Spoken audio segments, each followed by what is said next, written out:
Part of the fun of seeing this series is that you'll see how some of the giants of world cinema actually embraced the stage, embraced that heritage, and found ways of intersecting the stage and the screen.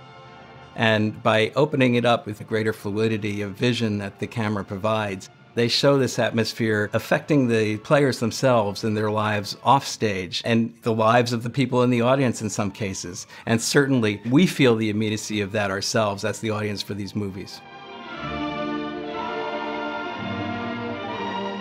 I'm really jealous of anyone who's seeing Children of Paradise for the first time. For me, it was one of the greatest experiences I ever had as a young moviegoer.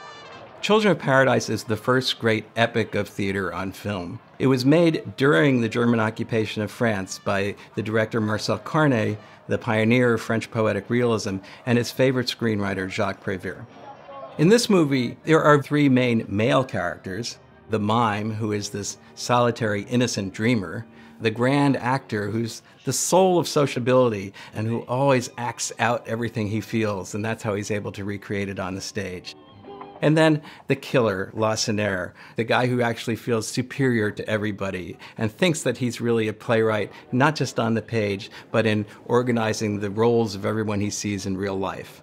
What holds these three very different characters together is that they are all obsessed with one woman, Garance, who is played by Arletty.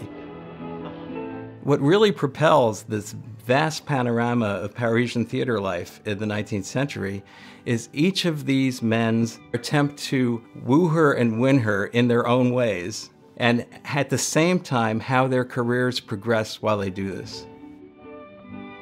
The film is full of theatrical references. It opens and closes with the rising and dropping of a curtain.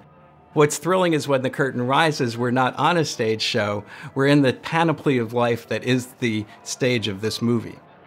It's filmed the way great Hollywood directors filmed Fred Astaire or Gene Kelly. You see every part of the mime's body as he works. There's no cutting away. You see his burst of inspiration come to him, and you see how it permeates every part of him, from the tip of his hat to the bottom of his shoes. One thing that we see throughout the film is how Baptiste will use his love for Garance to fuel his art on stage. When he thinks that he's lost her, he develops a routine with a rope that he uses as a noose. When he can't commit suicide, when he's a failure even at that, the noose becomes a jump rope for a little girl or a clothesline for a young woman.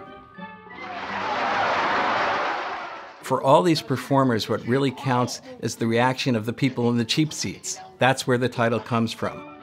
The performers being the Children of Paradise, and the people who watch them from what's the paradise of the theaters, the upper galleries, where anyone can buy a ticket and jeer and cheer, and they do.